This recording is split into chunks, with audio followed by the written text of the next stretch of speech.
xaflad si heer sare ah loo soo agaasimay ayaa habeennimadii xalay ahayd ka qabsoontay hotel kulan ee magaalada Laascaanood. xafladan ayaa ahayd mid ay soo agaasimeen golaha hal abuurka hablaha soo. xafladan ayaa lagu dhiirigelinayay Aamino Cumar Aadan oo ah mulkiilaha Bulshakaab. golaha kan ayaa inta badan dhiirigeliyay qof kasta oo la yimaada hal abuur. xafladan ayaa habeennimadii xalay ahayd mid haweenka gaar u ah isla markaana ujeegooda deganaa. ugu horeyn waxaa xafladda furay gudoomiyaha ururka Miski Cumar.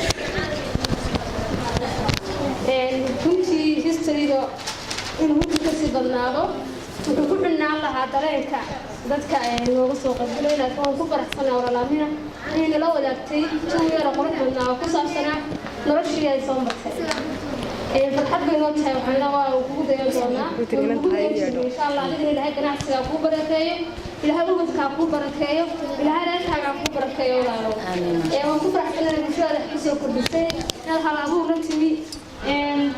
kaliya walaalo afkayna ka dhigano oo maasanta markuu awoonaa sidaad bulshada uga shaqaysay waxaad la kulmaysaa walaalo kun qof oo kala dabeecad weyn sida waxaan aad u qaabishay mid kasta oo dabeecadeedii aad uga dhaqantaad ku shaqaysay ayagoo faraxsanay kaaga tagto waxaan dhihi karaa waa niman ilaahay ku siiyo dadka adeer tahay waxaad keenayaa bulshada inay saa kugu sii taageero inaad u qarantid taana waxaad u kasbatay dabeecadaada dadaalkaaga iyo inaad kasta waxaan nahay garabkaaga gabadh kastoo la mid ah ku soo kordhisay hamiye hiigsi leh meel sarana hiigsanaysa xaq waxay u tahay qurux family dhisan Aamino waa hooyo xaq waxay ka wadaa ubadkeedii ka dhisasaa xaq bulshada bay u shaqaynaysaa runtii maanta waxay tartan nala gaarsiisay bulshada kale goboleedena jooda runtaas ku sheegno koofeerkan wuxuu la mid yahay gobolada kale koofeerada ugu qiimaha badan buu ka joogaa gobolkeena inuu qaabkan quruxda badan la isku hagaajiyo marka taaxay ku soo Bulshakaab waxay u tahay walaal wax lagu faano waxaan leenahay hore u sii soco kama daalanana ku dhiina hore u soco kama daalano aniga tiimkayga iyo dhamaan gabdhaha hal abuur kalaba markasta garabkaaga aanu nahay ma tii ugu horeysay aan ku qaban doono insha Allah markasta waxaan ku leenahay kuwa ka badanba waan ku soo wadnaa insha Allah inta yar oo wax yar oo kulay aan kugu tala galnay inta in ka badan baad naga mudan tahay walaalo waxaan ku leenahay hambaliyo iyadoo ay hadalada iska daba qaateen dhammaan haweenweynihii ka soo qayb galay xafladda isla markaana ay hambalyo iyo bogaadan u direen Aamino Cumar. bismillaahir rahmaanir rahiim magacaygu waa Haniidle Maxamed Golongol waxaan u mahadcelinayaa Aamino Cumar Aadan waa macalimadayda waa maxay tahay waa inaan wax badan igu soo kordhisay waan u mahadcelinayaa Aamino waxaan leeyahay hooyo macaan waa mahadsan tahay raxmaan raxiim magacaygu waa Hoodo Maxamed Axmed aad iyo aad baan ugu faraxsanahay horumarkan maanta soo gaaray anigoo ka tirsan Bulshakaab Beauty Salon waliba ka ardayad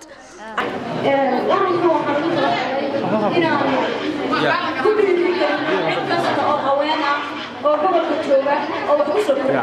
Aamino waxay mudan tahay dhowr sano ka hor magaalada waxay naga haystay dhibaatooyin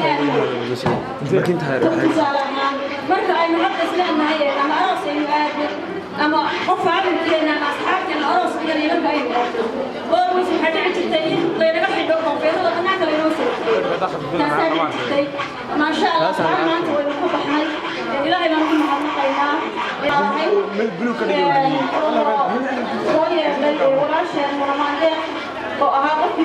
waxaan leeyahay mar haddaad hankaagii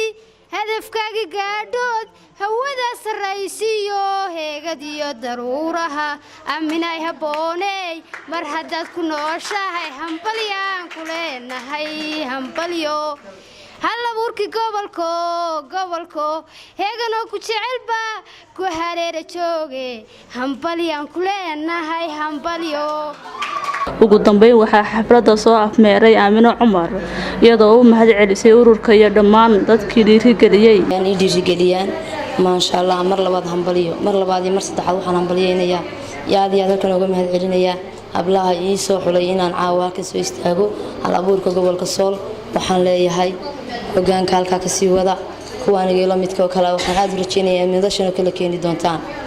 aniga run ahaantii waxaan ahay magacayga haddaan ka bilaabo Aamino Cumar Aadan sida wada ogtihiin mulkiilaha Bulshakaab Beauty Salon Aamina awalan waxaan ahay dhalashadii reer Laascaanood waxaan u dhashay gobolkan baan u dhashay hase ahaatee waxaan ku barbaaray Laascaanood. qof kasta oo xafladan ka soo qayb galay ayaa wajigiisa waxa ka muuqatay farxad. Muuna Axmed Cabdi Muuna Maandeeq, Sam News TV, Laascaanood.